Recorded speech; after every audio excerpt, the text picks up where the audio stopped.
This is the Seahawkers podcast, live and uncatfished, as we are reacting to this 48-45 victory over the Detroit Lions. And yes, no Adam, so maybe not appropriately named uncatfished, but we're here. You know what? We might have some catfishes from based on some of the chats that we've seen. So here we are, Clinton Bonner joining me to talk about this victory for Seattle. Clinton, how you doing?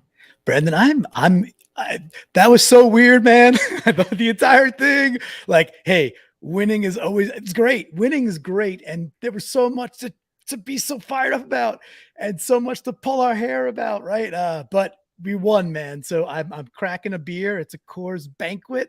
I'm going to drink it because we got the W. So that's how I'm doing, Brandon. How about you? Winning is better than losing, but it's games like this that it tests that particular saying. Crazy. Because holy smokes, or holy catfish, even, as David Van Cleave's coming in here saying. That was a disaster to where even up 10 points with about 2 minutes left in the game, you still weren't sure if the Seahawks were going to find a way to pull it off, and they nearly found a way to make it even more close in the end than it should have been. Yeah, and Ballore nearly tore his own ACL. Did you see that play? The onside kick there. I mean, obviously he kind of muffs it, spinning, whatever. He nearly like busts his own knee out. It's just insane. And then the moment it like hits his hip, I'm like, oh, it's Detroit's ball. I'm like, that's Lions ball. And then it just squirts out and DJ Dallas is there. It's like, this was insanity, right? 48-45. This game just did not make sense, except for the fact that it made like radical sense. Like they were, that's the challenge there. So we got plenty to talk about, but I mean, hey, it's great. It's a 1:00 game, me Eastern, you guys 10 o'clock or you 11. So I love all the fact that the West Coasters, the PNW folks, you kind of got all day, right? It's still kind of a new day out there. Go celebrate. Maybe it's sunny. I don't know, but have some fun, man. But heck, it's football. It's entertaining. We're 2-2. Geno's actually good at National League football, National Football League football. I'm excited, man. He was not sacked once the entire day, Geno Smith. So that was looking good. And Nate Smeltzer pointing out 48-45 is a scoregami. First time in Seahawks history, or the first time in NFL history that you see that score, and the first time in Seahawks history, according to the broadcasters, where we did not punt. But wow, with the defense as bad as it was, I have such a hard time getting over the defensive aspect to this game. And not that it wasn't, I mean, okay, the offensive stuff is fun, but when your defense is this bad, do you think that, and okay, on top of it being as bad as it was, they were down Amon-Ra St. Brown, DeAndre Swift, DJ Chark. So 3 of their top playmakers on offense. And this defense still allowed 45 points, one on a play where Cody freaking Barton couldn't even push a guy 4 inches out of bounds and got just mauled by Hawkinson on the sideline and able to get around Barton in that instance. That was bad. You had Josh Jones like diving at the ground and completely whiffing on tackles. You had Jordan Brooks out of position. You had Cody Barton out of position on another touchdown run play for the Lions. This defense was terrible. It wasn't good. And it was kind of scary how right we were with a lot of the things we talked about throughout the week in the different shows we put out nowadays. Yeah, man, like, when we talked about, well, who's the one player we really got to zero in on? I was like, well, for me, it's Hawkinson, because it was, and that we recorded that thing on Tuesday, and that's before we knew for sure, St. Brown was out. That's before Chark was out. Swift was out already. But it was just like, yeah, like he's probably the dude if they're that dinged up. And just over and over, just not just like, okay, a couple of contested catches, Brandon, sure. Hawkinson played out of his brain, right. Tip your hat. Great. And so much of him being wide open. And then of course you mentioned that Barton play. Like, how do you not at least get the dude how do you not get him out of bounds? You said on Twitter, I have no idea. Like, does he even get on the plane? Right? Is he allowed on the plane right home? My answer was cargo yeah. bay. And only. I think one of the other answers was he probably misses the plane after the game. That's freaking pretty wonderful. Our Ryan 911 coming in with the $9.99 super chat. Our live executive producer, Geno. And so excited to see Penny finally going off today. Rashad Penny, 17 carries, 151 yards, 2 touchdowns, and 2 of those, those 2 touchdowns.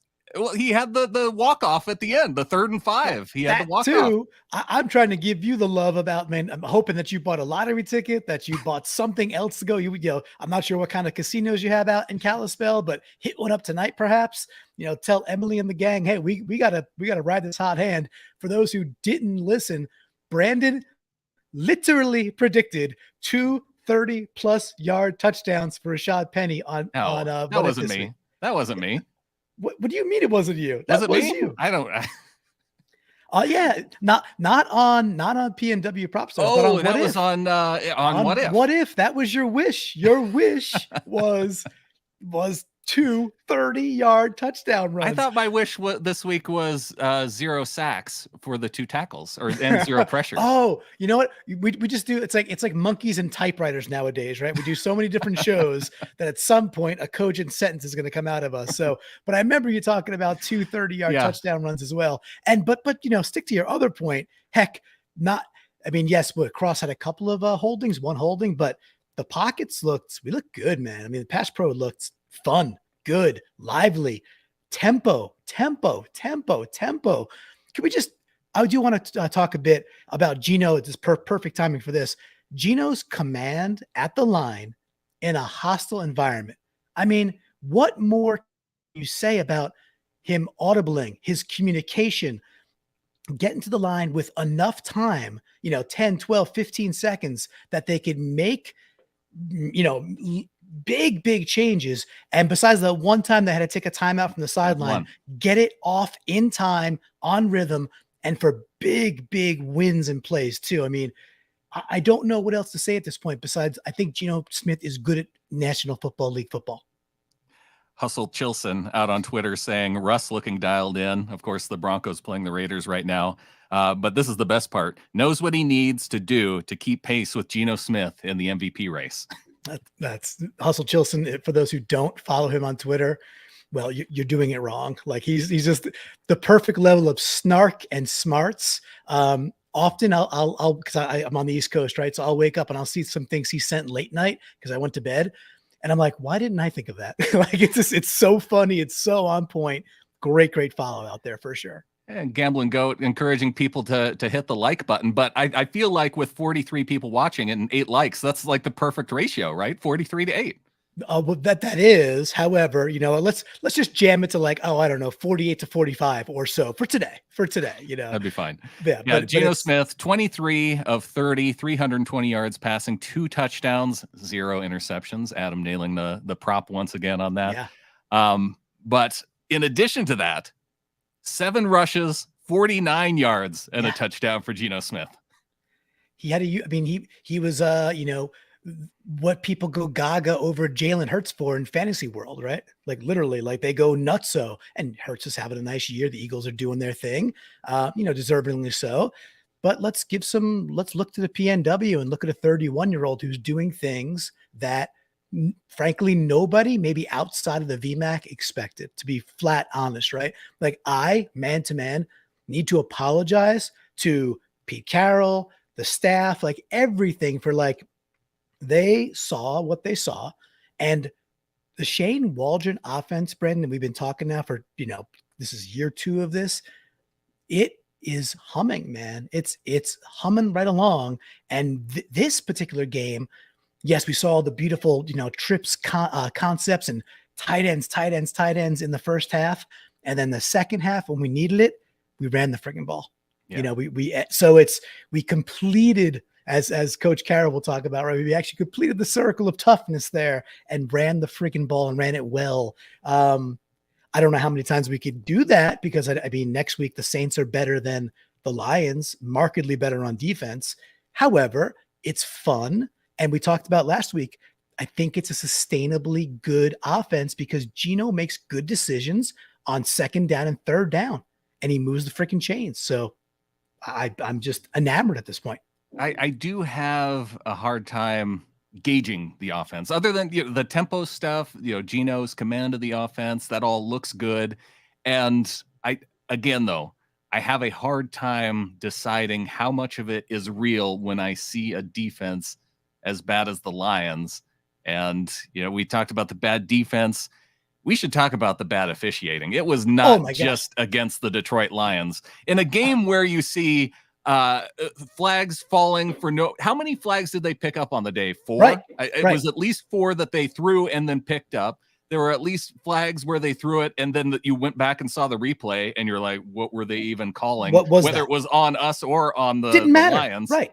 And then you had a play where they allowed the snap to go off, and then they called the play completely back, and the Seahawks had the ball once again, 3rd and 16, and Rashad Penny takes it to the house on the second chance gift of a play from the officiating crew, which Geno audibled into, mind you. And with that, I think what happened here, Brandon, is that the vortex of being really close to the Fail Mary 10-year anniversary kind of kicked in, right? So Golden Tate, he's the perfect threshold between these two organizations, right? So you think about the things that have to happen here. So between Detroit and Seahawks, Golden Tate's pretty much at that epicenter of like what ties these two orgs together, and the 10-year anniversary, and then horrific officiating.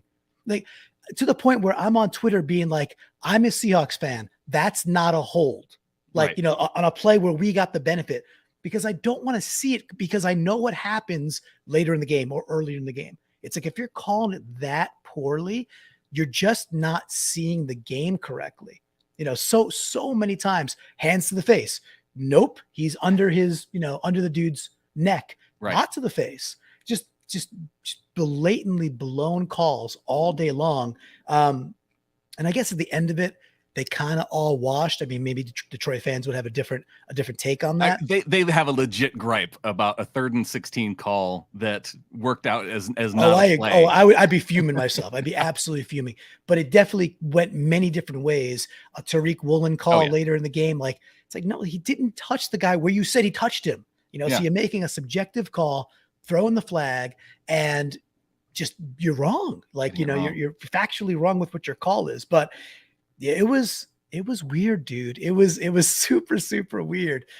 Hey, one thing I do want to pivot to real quick. Yeah. I think I want to give, yes, DK had a couple of drops, right? You think he had two specific drops that they would call drops in this game. With that, I know DK's always been a man, because of his like size, right? But he's certainly, to me, taking a step forward as like the man inside a team that doesn't have the star guy anymore. Like, Russ is gone, and 7 for 149, making tough catches. He's over the middle. He's taking hits. DK just looks to me like he's ready for that next level of emergence. Of course, Brandon, I did get a little scared when he had to ride the crap cart off to the sideline for a little bit there, though. Well, that came out of nowhere. It went to commercial, and then all of a sudden I see Bob Condotta out on Twitter saying that DK Metcalf being carted off the field. And I did that check because, Condotta doesn't have the blue check mark. So I go to his Twitter. Okay. Is it spelled correctly? Yes. It looks like it has the 2 T's in the name. Okay. Check his follower count. Okay. That looks about right. And yeah, I was legit worried that DK Metcalf being carted off the field. And then you hear from this is where the sideline reporters are invaluable. Jen Hale comes on the screen and says it was a bathroom break for DK Metcalf. Yeah, DK just had the trots, and he had to go, and that's okay. Sometimes you got to go. The only thing I wasn't too concerned about when I saw the visual on the cart, that is, was he was just sitting there. He wasn't leaning back. He wasn't. So I was like, well, it's not a knee. It's not like you wouldn't do that you wouldn't just be sitting off the cart like it's a freaking October, spooky hayride. So, But so usually, that's what it you is. you don't see dudes just riding a cart for no reason either for bathroom runs. Unless they're Marshawn Lynch and they want to peel ass into the middle of the cow field because they're Marshawn That was freaking the Lynch. only thing that this game was missing, a good long ride of the cart. See, now if DK would have driven the cart back onto the field after the Right. bathroom break in the middle of game action, that's all that this game was missing. Yeah. Michael O'Hara coming in, a huge in for our rookies, a massive out. Cody Sharton. Cody Sharton. That's disgusting and hilarious. So yes, it absolutely could be both. To the rookies, I mean Tariq Woolen, man. I mean but besides the fact that it turns out every single point mattered when it didn't look like it might this game. Great anticipation, and he's so fast that he almost overran the interception. Right. Because like a normal dude would have had to extend his arms still and pick it off with his arms. He caught up so quickly because he's literally just faster than most humans, or like, he's a 1%er in that regard, even more. He actually almost took it like to the back of his rib cage because he over pursued. Right. Not as far as he's that quick. Wasn't a bad throw. Goff put it where it should have been for the offense. I forget. I'm not even sure. Was that Hawkinson on that one? I'm not even sure. I'm not even sure. Or Reynolds. No. I'm not particularly sure. But man, Woolen showed his fluidity and he could catch. And then he just turns on the Jets. He's gone. It was a beautiful.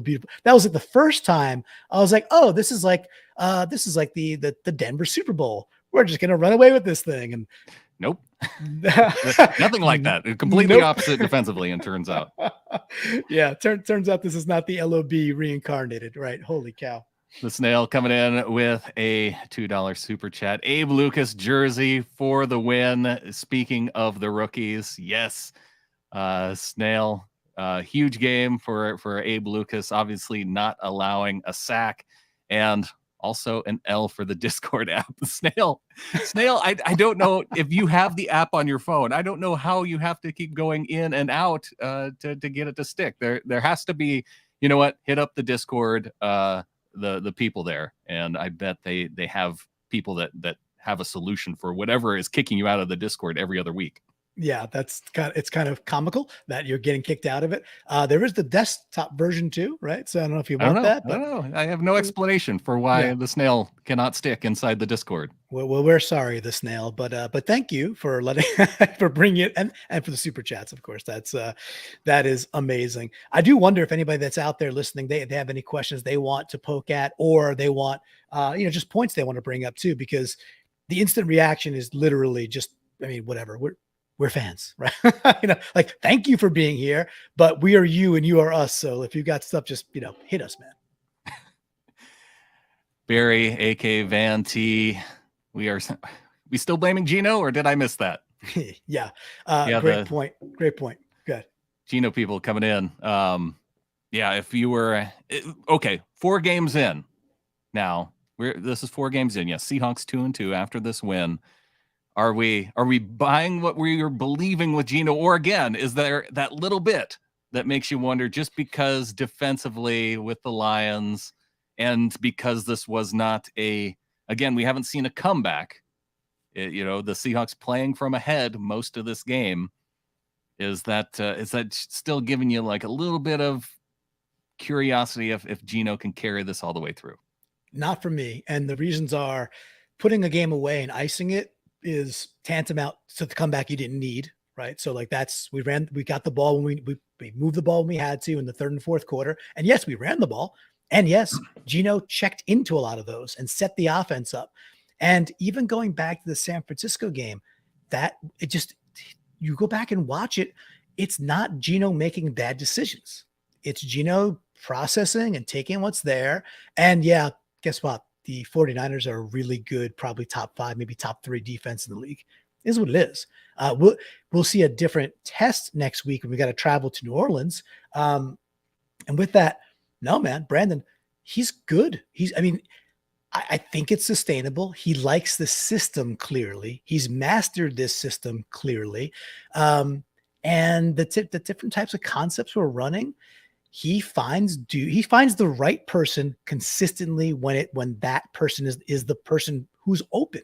Right. He progresses really nicely. So it's not luck. It's not something that's like, oh, well, you're not going to kind of get that next week. It's like, no, like I think we could just keep exploiting things game plan wise, which is the first time in a long time I think we've said those words.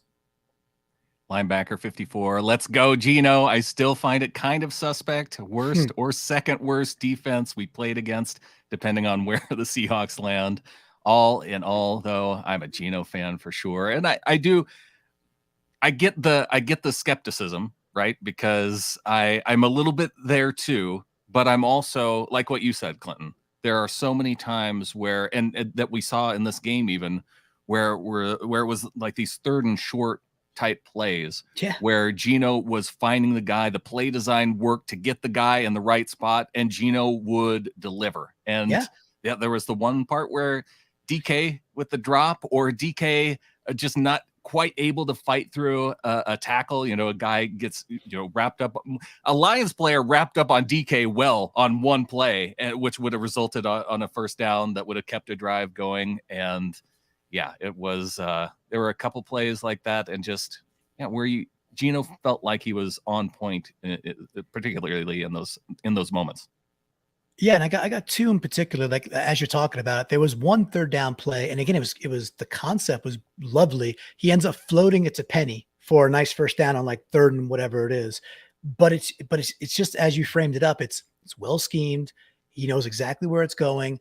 He's still going to make the throw. He makes the exact throw he has to, and it's first down. I think that was in the first half, but moving the chains. The other thing that we did exceptionally well, which again, this is probably more the Lions are worse than us on defense, which is tough to say, but they are. We came back from 1st and 20s, right. Like holding call, just things that would just destroy us in the past. And what Geno did was go get 12 yards on second down or first down with Lockett. It was like, okay, we're at second late. We could get this. And then lo and behold, whether he converts on second or then gets it shorter, converts on third, we didn't let the 1st and 20s kill us. Again, I will definitely say that's part Detroit Lions being bad at football and Geno having command, being like, it's cool. We could get back in this series. And he did it over and over again. The Saints are fun, man. I can't wait for the Saints game now because the Saints bring a different type of defense. And they took a pretty hard loss today. That was a tough fought game with the double doink to lose it in London, no less. But I love that the Saints got to come crawling back from overseas and we get to, celebrate a W. So I just momentum wise, all aboard the Geno train. This is all about Geno, man. The Snail with the $5 super chat. Geno, not the problem with the team. I wouldn't be mad if the Seahawks used the top 4 pick on defense, not quarterback. And I think I'm with Amy on this one. That's ridiculous. Although unless the Seahawks have 2 top 4 picks because they have the Broncos pick. And they are able to use one on defense. Yeah, go Raiders! I'm not even watching. I'll watch it later. Or I could see a scenario where you get to the draft, and we've seen some. I think Bryce Young got a shoulder injury in this game on Saturday, and so say one of the top quarterbacks has some kind of injury that pushes them potentially out of the first round and into the second round, where you can say, let's do Geno for one more year as that quarterback recovers from a potential injury and gets to know the NFL offense a little bit. If it came down to that, then I could see that being the case, especially if you can get a huge difference maker in the top 4 somehow. Yeah. I mean, I said it, and at this point, I don't think we'll be drafting in the top 4. But preseason, I laid a bet that was Seattle over 6.5 wins. And moved it from 5.5 to 6.5. And I took more money, which means they win 7. And I based it on that. I think this is an okay team that will balance out. Now we might go 2-15. That's possible, right? Right. Still a possibility. I don't think so. I don't think so. We talked about it last week, and my take was if Geno continues down this path, I'm fine with us doing what the Lions have done, like Goff year 2. I'm fine with it because we need. Let's talk about what we didn't get. We didn't get any pass rush. It was a little bit of violence, a little bit of disruption for Goff, and I know that's a good offensive line. So I'm not Right. skirting that. That's a good offensive line. 2 really good tackles, a really good guard, a good center. They're a good offensive line. So that it is what it is, and we still. I mean, did Goff get dirty? I know it's a dome. Did Goff's uniform get dirty? I'm not sure it did. I think he went down once the entire day, right? We had, I think we saw Nuosu back there taking him down. Oh, that's right. That's right. Yeah, that was nice. Yeah, that was Nuosu. Good call. Nuosu, it was really cool about that. Actually, you know what? I'm going to save that. I'm going to save that for a different show. I have a note on that one. But yeah, Nuosu gets through at a really opportune time too. I think it was one of the 3rd and 8s, and gets a sack there. So just not enough pressure, not enough consistent pressure. And the middle of the field, man, Hawkinson just running friggin' wild and yak. Those things will have to change.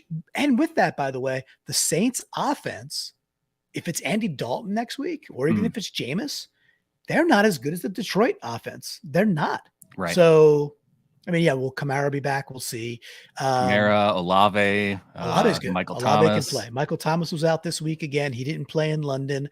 He's always dinged. So if he's dinged, okay. Detroit, especially if Detroit was fully loaded, Detroit's a better offense than the Saints are at this point. So, it'll be interesting. I'm just like, I'm back to where I was after week 1, Brandon. Like, we're 2-2. I know we're 2-2, but did you watch the okay. Seahawks defense in this game? Like, I don't know if I can get super excited, but I see that kind of defensive performance. I don't know if I could do it. I hear you. And that's it. You ain't wrong. You ain't wrong. Thanks to Linebacker 54 coming in with the YouTube membership. I'm going to try and get some custom badges and some custom emotes for the people who are supporting us via YouTube for this. I want to go back to one thing that Caleb Oler mentioned in the chat. Why the heck is Tyler receiving, particularly on punts? He gives up a punt, a fumble on a punt return where he's not even touched, going to the ground, sets up Detroit for a relatively easy touchdown early on in the game. And yes, I'm glad that they were able to overcome that. I will go to the other side of it and say D. Eskridge has got to win the favor of Pete Carroll, and he hasn't. So he's going to go with the guy he trusts back there now. And Tyler, it's such a rarity for him to make that kind of error. And terrible timing. Like, we go up 7-0, we just give him back 7. That was like, come on. We go up 14-6. 6 because they missed an extra point. We go up 14-6 and we drop an easy interception, right? So there was some of that where I was so frustrated early, like, wow, we could be just destroying them out of the gate, and we weren't. We certainly let them hang in.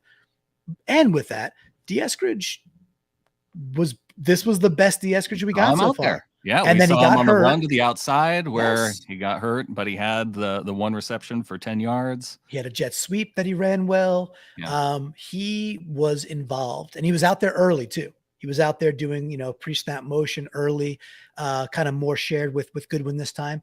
And it was cool. It was very cool. And then, just rotating back to the offense quickly, the use of our tight ends is fun. I mean, Colby Parkinson, what is this be a fun stat to look at. What is Colby Parkinson's average reception this year? It's gotta be 15, 16, 17 yards. Has to be. Yeah. Well, he had 2 catches, 28 yards in this game. So keeping up with that 15 average. The tight ends are fun. Disley had 4 catches early, 4 catches, 39 yards, and then he didn't have any in the second half that I remember, but I just remember him tearing it up in the first half. But then maybe they wanted to get Parkinson and Fant a little bit more involved. Fant 1 catch on the day. Pepper Horton coming in. 12-12. I'm just behind on my contribution. So here you go. Yeah, he's just here so he can just keep on contributing. Pepper had a great, he's in the Ring of Honor on Facebook, and again, gettingtheflock.com to get in the Discord to just support the show. And then at the level that Pepper's in, the Seahawks Pod Ring of Honor, he posted a ugly, disgusting photo of himself, not because he's ugly or disgusting, at the gym, but because he's a man of honor. Yes. Right, because he's a man, which I said, he's a man of honor. He had to wear a stinking Niners jersey or a t-shirt to the gym, and it was gross and ugly, and he's a man of honor. And Pepper, dude, 12-12 while we're chatting live. Very, very cool of you. Thank you, dude. Hat tip to Pepper, a hat tip to Dark Light coming in as a YouTube member. And going back to the pick six from Woolen, and Dark Light may have come in a little bit late. We did talk about the pick six toward the top, but it goes without. I mean, we should mention it again. Just another incredible play by Woolen, and Barry, aka Van T, recognizing the corners, making plays as well, coming in with the 199 super chat.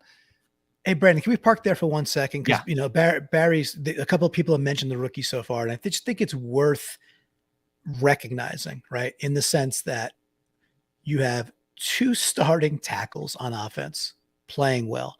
You have a nickel corner he's had his challenges. He has, right? I like him. I like Bryant, and I think that he might be more natural outside once maybe Trey Brown comes back. We'll see, whatever. But another rookie, Tariq Woolen. Again, did he get burnt a little bit here and there, but playing well as a rookie? Yes. Does he have 2 picks in 4 freaking games? Yes, he does. Tariq Woolen.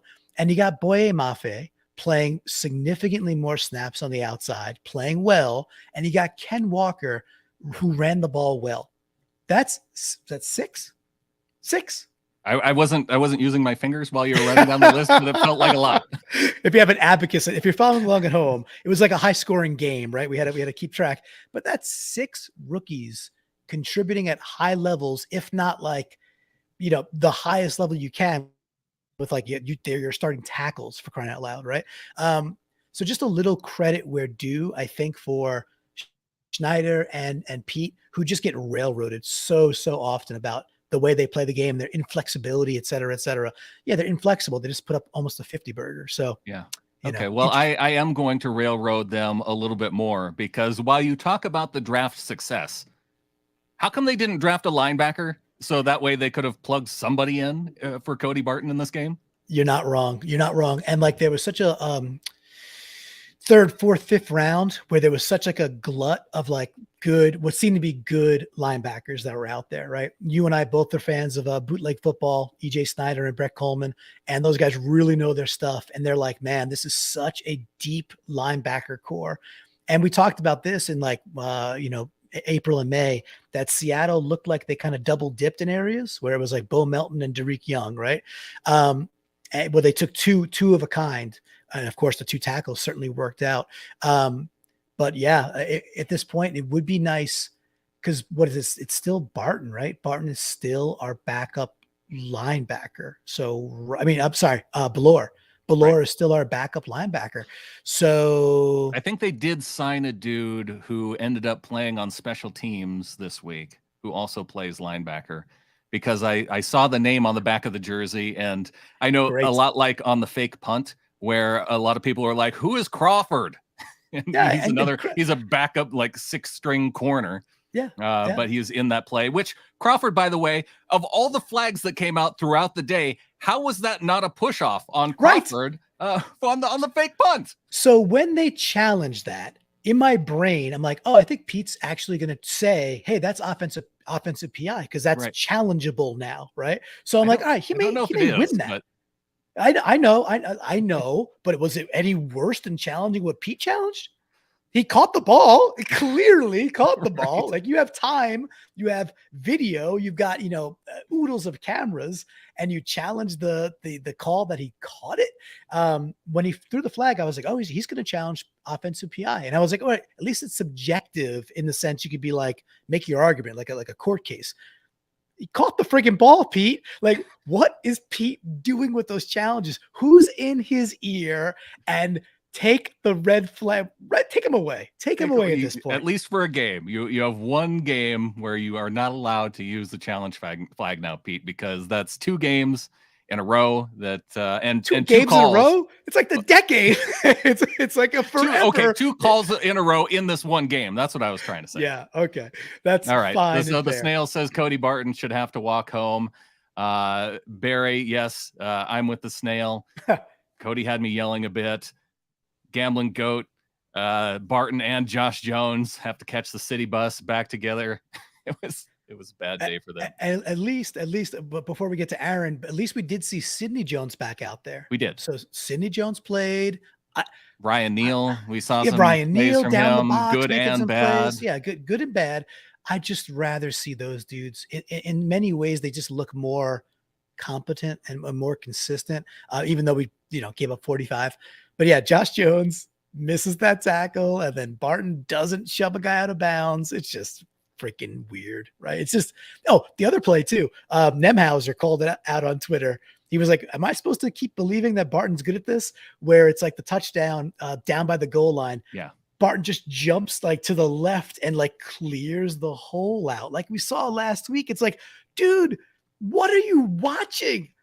On that touchdown run of Jamal Williams, he split Barton and Brooks, and neither linebacker was within an arm's length of being able to touch him. Yeah. Yeah. It was bad. It wasn't good. Caleb's going to need a new TV. I'll get to Aaron, but Caleb O'Connor saying, I swear if Barton shades away from tackling a quarterback of all people in the hole again, I'm throwing my TV into the ocean. To the ocean. Now I need to know, does Caleb live near an ocean, or is this a commit? Is he going to drive 1,100 miles to huck It's more impressive if Caleb has to drive more than 15 miles to get to the ocean to throw the television in, because then on the way you could change your mind. If you live literally on the ocean, then it's easy. Right. If you're on a houseboat, I'm not impressed. Although houseboats are cool. The boat would be impressive. The throw, maybe not so much. Aaron F. couldn't watch today, but offense sounded like they did well. Hey, 48 points total. I guess 7 of those were, or the 6 from Tariq Woolen with the interception return. And we did as many points as that was. Jason Myers shanked a field goal worse than I think we've ever seen anybody shank one in recent Seahawks memory. Well, besides Blair Walsh when he wasn't a Seahawk, right? So, and with that particular play was also that was outside, and this was in a dome. Yeah, and to be fair to Blair Walsh, that the true fact. The snap, I did think the snap was a little weird on that one. Like it was a little high, a little bobbled. I think it threw off his timing. And but you ain't wrong. What was he? Probably a good 20 yards left, right? So besides that, though, he does nail that 56-yarder. And he did nail other ones when they mattered. And again, we won by 3. So good year, Myers. He's in. Andy Brad, can we tempt KJ out of retirement? I don't know if KJ completely makes enough of a difference, but holy smokes. Can't be worse. He can't be. He can't be. And I need to eat more crow because I don't mind. Last 4 or 5 games, I'm like, hey, Barton looks better, faster than Bobby. And then when they let Bobby go, I was on it's okay. Bobby's kind of slower. All those things are true. Bobby is slower. And I'm just dumb. I on that one, I will take the L, and I deserve to wear it. Bobby's still a highly competent linebacker, and Barton's not. So they couldn't be more opposed. Executive producer Brian Shaw asking, where is Adam? Yes, Adam is working the mill today. He said that if we ended up doing this late today, that he could make it, but we wanted to come in right after the game, get the reaction. So yeah, no Adam on the post-game recap show this week. For the record, I miss him too. I do. Yeah, see, Caleb O'Connor, he's with you. He liked Barton coming into the season. He was on board with you. But no, it has not worked out well. Yeah. Caleb, 30 miles from the ocean. 30 miles. That's long enough. That's long enough. That's impressive. You did say you gave it a, you said, I think you said 15 miles or 15 minutes, whatever. If you got to drive 30 to huck it into an ocean, do it for wow. Well, that's even more impressive. Wow, Caleb, Can you throw like Uncle You throw a Rico? football over the mountains. Exactly. It's the Uncle Rico of hucking Roku's over here. Very well done. Oh, what a game for the Seahawks. But they do get the win, 48-45. I think the over for this game was right around the high 40s by the end of the week. Yeah. And almost both teams smashed it individually. Yeah, it was like Adam framed it well. Adam said it is defense optional. He couldn't he called the score too. I saw a couple people making the comments that Adam called the actual score. Wow. I mean, 48-45. So, might as well pitch real quickly. If those don't watch PNW Prop Stars yet, that's the show where we talk about gambling, but it's all Seahawks. It's Seahawks props, it's Seahawks plays. And Adam had to dial in from the road, so he gave us the pick. So Brandon, you were in and did a great job, by the way. And Adam, I can tell you right now, Adam is the PNW Prop Star of the week. He hit his Fail Mary play was 2 touchdowns for each team in each half, and wow. he smashed that. And so Adam had a great week. I think he was like 3 out of 4 with the Fail Mary, but we all did good. You were 2 out of 4. I was 2 out of 4. Wilson was 2 out of 4, and really 2 out of 3 because the Fail Mary is just it's a dollar scratcher. So, but I do hope people are, and I know people are starting to tune in, which is fantastic. Because hey, if you're gonna watch the Seahawks, you might as well make a little extra scuttle, because what's wrong with some extra money? Gambling Goat, appropriately timing on coming in with this, but Cards currently losing to the Panthers. Raiders are tied with the Broncos. Yep, that one's tied up 10-10. And then tomorrow night we get the San Francisco 49ers and the Los Angeles Rams. The meteor game. Yeah, we just smash it. I think I'm in the mindset of lose 49ers. It's okay if the Rams win, and just put the 49ers into a 1. There's no real lose there for us, but I think it's okay if the Niners hit 1-3. That'd be kind of neat. Yeah, just in terms of their franchise and creating problems. Yeah, that seems like the better way to go if you're going to root one way or the other. Yeah, I don't know which one plays out, mystically at the end of the year better for us. But I feel like 49ers 1-3 feels good regardless. Yeah. I stick it to the 49ers fans. It doesn't matter because there are no Rams fans. And with that, Brendan, there's only one thing left to say. Go Hawks. Go Hawks. 2-2, baby. Let's go. Let's go.